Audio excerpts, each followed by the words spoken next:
Good evening my dear students. बेटा topic का start किया था cash flow from finance activity.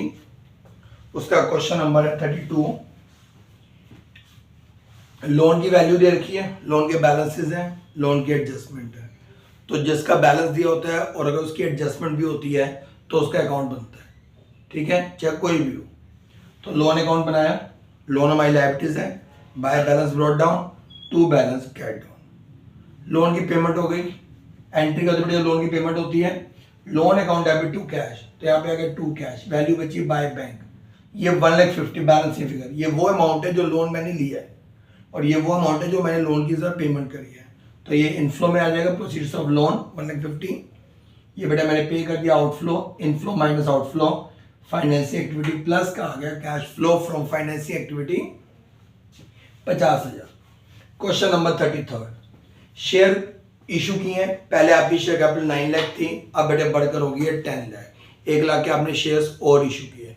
Issue of equity share 1 lakh. Security पे उनकी बैलेंस पहले 2,50,000 था, अब 2,60,000 हो गया। 10,000 के आपने प्रीमियम पे इशू किए, तो सिक्योरिटी प्रीमियम 10,000। हाँ, आप चाहो तो ये भी लिख सकते हो, issue of equity share 1,10,000, 1 lakh के शेयर प्लस 10 प्रीमियम 1,10,000। और चाहो तो आप अलग अलग भी लिख सकते हो। डिबेंचर्स की वैल्यू कम हो रही है तो redemption of debenture outflow. Debentures में मैंने इंटरेस्ट कैलकुलेट किया 1,50,000 का 12 में 18,000 और वो कह रहा है कि मैंने पे भी 18,000 ही किया। अगर बच्चों पेपर में ऐसा होता कि आपका इंटरेस्ट निकलता है 18 और नीचे एडजस्टमेंट में होता कि इंटरेस्ट और डिबेंचर पेड 15,000 या 16,000, तो आपने वो अमाउंट लेना है जो आपने पे किया है। क्योंकि कैश फ्लो के अंदर कैश का फ्लो देखा जाता है, कितना एक्चुअल इंटरेस्ट बनता है वो मैटर नहीं करता, इंटरेस्ट कितना पे किया वो आएगा। तो इंटरेस्ट ऑन डिबेंचर्स पेड 18,000। ठीक है, और अगर ना लिखा होता कितना पेड है तो यही मानते कि 18 बनता था और उसे 18 पे कर दिया होगा। तो ये आंसर आ गया cash flow from financing activity 42,000। Question number 34 बहुत अच्छा क्वेश्चन है। इसमें एक मेन इंपॉर्टेंट पॉइंट ये है बेटा कि बोनस शेयर दिए हैं।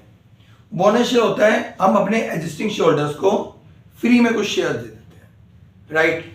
तो वो कह रहे हैं जिसके पास 5:1 की रेशो में दिए हैं, तो जिसके पास 5 शेयर थे उसको 1 शेयर बोनस में दे दिया। तो 1 में हो गया बेटे 1/5 और आपकी शेयर कैपिटल थी पहले 10 लाख, तो 10 लाख का डिवाइड बाय 5 2 लाख, तो मतलब 10 लाख वालों को 2 लाख के बोनस शेयर दे दिए। अब यानी कि जो मेरी शेयर कैपिटल बढ़ रही है ना, 10 से 12 हो रही है, तो जो 2 लाख के शेयर और बढ़ इशू हुए हैं वो बोनस में हुए हैं, तो उसमें तो कैश आ ही नहीं रहा हमारे पास, तो इसकी एंट्री कैश फ्लो में नहीं आएगी क्योंकि कैश का तो कोई फ्लो ही नहीं हो रहा, ना इनफ्लो है ना आउटफ्लो है, तो एंट्री कैश फ्लो में नहीं आएगी क्योंकि आपने ये अपने एग्जिस्टिंग शेयरहोल्डर्स को फ्री में दिए जाते हैं, राइट।